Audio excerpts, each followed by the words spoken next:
Subscribe करें खबर plus 18 को और प्रेस करें इस बेल को। खबरों के लिए बने रहें।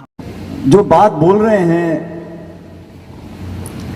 पहले बोलते थे लेकिन इतना प्रखर होकर नहीं बोलते थे कि हमारा पैसा लेके उनको दे दोगे, मंगलसूत्र और मुसलमान और मस्जिद और मंदिर और ये सब बातें जो हैं, अब वो विकसित भारत की दलित, शोषित, पिछड़ा, अल्पसंख्यक, आदिवासी, महिला, नौजवान, किसान, कृषि, निवेश, शिक्षा, चिकित्सा, उनकी बातें नहीं कर रहे हैं। इसका मतलब है कि कहीं ना कहीं देश में जो सुगबुगाहट है बदलाव की, वो चरम पर आ गई है और आने वाले समय में ये लगातार और चरणों में भाजपा के खिलाफ वोट पड़ेगा। मैं कल केरला में था, उससे पहले उत्तराखंड, अलग अलग राज्यों में गया हूं। मैं देख रहा हूं कि जो इंडिया अलायंस का जो चुनाव है, अलग अलग दल हम सब साथ चुनाव लड़ रहे हैं, वो बहुत ताकत से आगे बढ़ रहा है।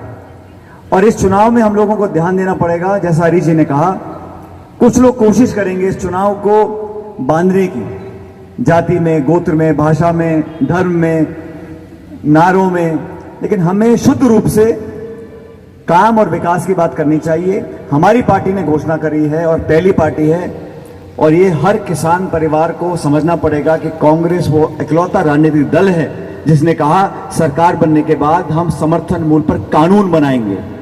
कानून बनाना ये छोटी बात नहीं है। आज 10 साल तक बीजेपी नहीं कर पाई। हमने कहा हम रोजगार का कानून बनाएंगे।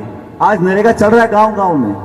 तो कानून बनाने के लिए संकल्प शक्ति चाहिए, जो राहुल गांधी जी और खड़गे जी ने घोषणा करी है कि हम एमएसपी पे कानून बनाएंगे। 16 लाख करोड़ रुपए इस देश में चंद उद्योगपतियों के कर्जे माफ हो गए। पता ही नहीं पड़ता, बैंक से बैंक होता है, इलेक्ट्रॉनिक ट्रांसफर है। 16 लाख करोड़ रुपए चंद उद्योगपतियों के कर्जा माफ हो गए।